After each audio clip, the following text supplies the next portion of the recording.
Your grandmother never had a credit card, never had a credit score, never walked into a bank and asked for anything. And yet, she owned her home, raised her kids, and died without owing a single cent to anyone. What she had wasn't luck, it was knowledge. The kind that doesn't get taught in schools or sold in courses. The kind that gets passed down in kitchens and ranchos and across kitchen tables late at night when the kids are asleep and the adults are talking about real life. These are her tricks, and they still work today. Especially here in the United States, where the system is designed to make sure you never figure them out. Number 20. The Tanda. If you grew up in a Mexican household, you already know what this is. A group of people, neighbors, co-workers, family, who every week or every 2 weeks put a fixed amount of money into a shared pot, and each turn one person takes the whole thing home. No bank, no interest, no forms, no questions, no credit check, no appointment with a loan officer who looks at you like you're asking for something you don't deserve. Just people, just trust. Just a system that worked for centuries before any bank existed to take a cut of it. In the United States, they call it a lending circle, and there are non-profit organizations that practice it formally because they proved, with studies and data and academic papers, that it works. Mission's Asset Fund in California turned it into an official program that has helped thousands of low-income families build credit and save money. Harvard researchers have studied it. Financial institutions have tried to replicate it. But Mexicans already knew this since forever.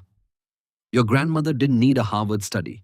She needed her neighbor Doña Esperanza and 5 other women who kept their word. The Tanda forces you to save without excuses. When you owe your neighbors, there's no pretending. There's no "I'll start saving next month." There's no convincing yourself that the money you meant to put aside somehow became a car payment and a dinner out. When your turn is set and your neighbors are counting on you, you find a way. And when your turn comes, you have in one shot a sum of money you never would have put together alone. For rent, for an emergency, for the down payment on a car, for a plane ticket back to see your mother before it's too late. It still works.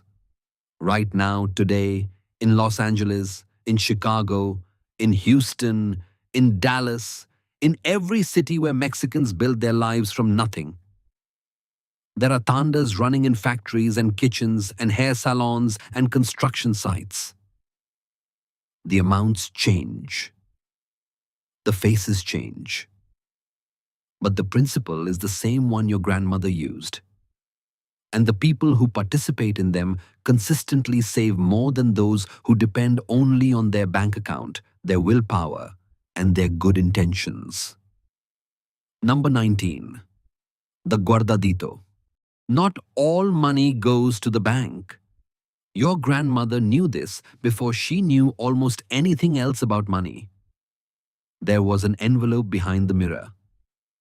A folded stack of bills tucked inside the Bible. Some cash hidden at the bottom of a coffee can in the back of the cabinet that nobody touched. Maybe a few bills sewn into the lining of a coat that hung in the closet all year. She didn't tell anyone where it was. Not her husband, not her children, not even God sometimes. They called it the Guardadito, and it wasn't superstition or paranoia or the behavior of a woman who didn't trust banks. It was something deeper than that. It was the understanding, learned through generations of hard experience, that there will always come a moment when you need money immediately, quietly, and without asking anyone for permission or help. A sick child in the middle of the night. A debt that can't wait. A moment when you need to leave and you need to leave now. The Guardadito was freedom. Small, folded, hidden freedom. The Guardadito also has a logic that financial psychologists today call the cash envelope system. and sell in $100 online courses to middle-class Americans who can't figure out why they keep overspending. When money is physical, when it's real paper in your real hands, you feel it leave. It's not a number decreasing on a screen. It's not a swipe and a beep and a number you'll check later and feel vaguely bad about. It's a bill. It's gone. Your brain registers that in a way it never registers a digital transaction, and that registration changes your behavior in ways no budgeting app ever will. Today, you can combine the wisdom of the Gardadito with modern tools. A savings account with no linked debit card, so that touching the money requires actual effort and intention. A separate account you never look at until you need it. But the core principle: keep some money hidden, keep some money physical, keep some money that is yours alone and not one electronic transfer away from disappearing. That comes from the envelope behind the mirror. And it has never, not once, stopped working. Number 18. Never show what you have. In the ranchos, there was a saying the elders repeated without tiring. El que presume lo que tiene termina sin tenerlo. The one who brags about what he has ends up without it. Your grandmother didn't walk around the store wearing her gold. Your grandfather didn't park the new truck in front of the house to make the neighbors look. They didn't talk about money at parties. They didn't announce when a good harvest came in. They kept quiet about what they had with a discipline that looked like modesty but was actually something much more calculated. Because they understood something about human nature that takes most people a lifetime to learn. The moment other people know what you have, they start calculating how to access it. That might be a relative with a business idea that always needs investors. It might be a neighbor who suddenly remembers you owe him a favor. It might be a landlord who decides your rent should go up. It might be the IRS. It might be a scammer. It might just be the social pressure of a community that expects you to spend more because they've seen that you can. In the United States, financial psychologists now have a name for the strategy your grandparents practiced without naming it. They call it stealth wealth. The research is consistent. The people who look wealthy are almost always the ones most buried in debt. The ones who actually have money, real, lasting, generational money, tend to drive ordinary cars, wear ordinary clothes, and live in neighborhoods where nobody would look twice at them. They don't perform success. They build it quietly in the background while everyone else is busy buying things to prove they've arrived. Your grandparents didn't need a study. They lived it. They built it. And they passed it down to you. The question is whether you still carry it or whether Instagram talked you out of it. Number 17. Pay with cash and negotiate. Your grandfather didn't pay sticker price. Not ever. Not once in his life, probably. Whether it was a truck, a piece of land, a sack of corn at the market, or a favor from a neighbor, he negotiated. He came in with a number in his head and he didn't move off it easily. He was patient. He was calm. He was willing to walk away. And everyone he negotiated with could feel that willingness in the way he stood and the way he spoke. And when the moment was right, he reached into his shirt pocket and pulled out cash, real bills, counted slowly, laid out one by one on the table in front of the seller. And he asked simply, "What's the best you can do for me?" Almost always, the price dropped. This still works in the United States more than people realize, and more than the country's culture of fixed prices wants you to believe. At furniture stores, at auto mechanics, at flea markets, at private car sales, at medical offices offering services outside insurance, at contractors bidding on home repairs. Cash is immediate. Cash is certain. Cash doesn't bounce. Cash doesn't get disputed or charged back. Cash saves the seller the 2 or 3% they lose on every credit card transaction. And cash held in your hand, counted in front of them, has a psychological weight that no digital payment ever replicates. It makes the sale feel real in a way that a card swipe doesn't. And real things get negotiated. The next time you're about to make a significant purchase, try it. Come with cash. Be calm. Be willing to walk away. Ask for the best price. You will be surprised every single time at how often the number moves. Number 16. Bulk buying. Your grandmother didn't buy a small bag of beans. She bought the 50-pound sack and dragged it home herself if she had to. She didn't buy one bottle of cooking oil. She bought 4 and stacked them under the sink. She didn't buy a week's worth of rice.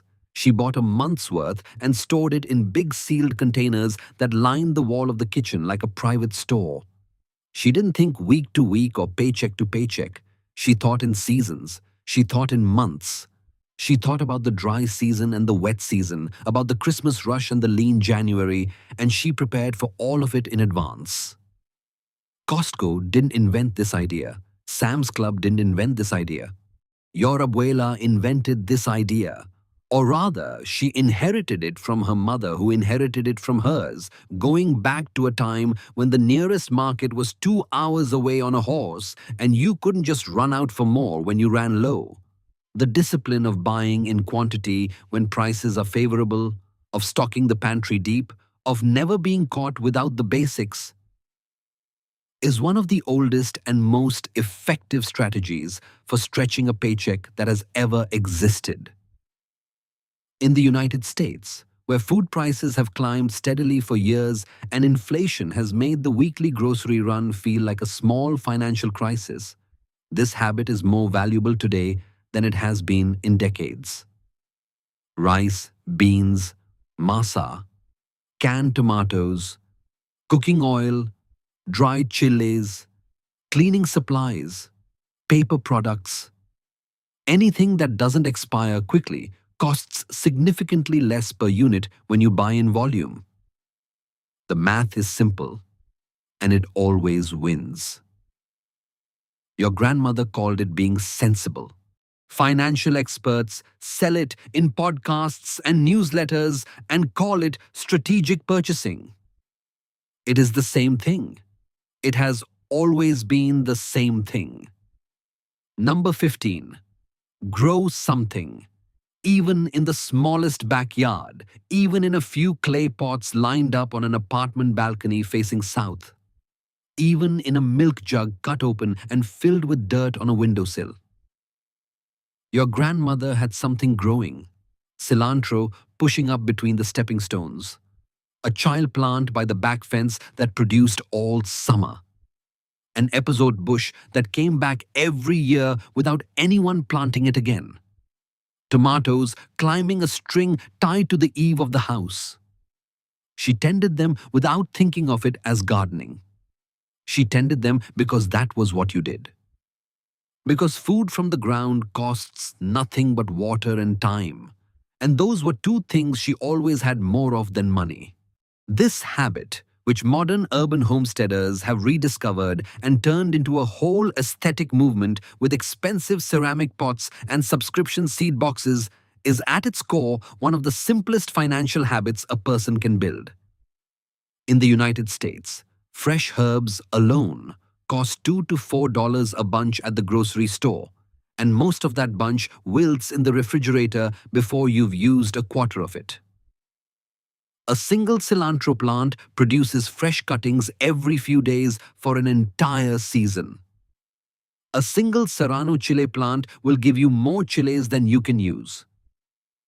2 tomato plants in 5-gallon buckets will feed a family tomatoes for months. The money saved is real but modest. What is not modest is what the habit builds in the person who maintains it. A garden.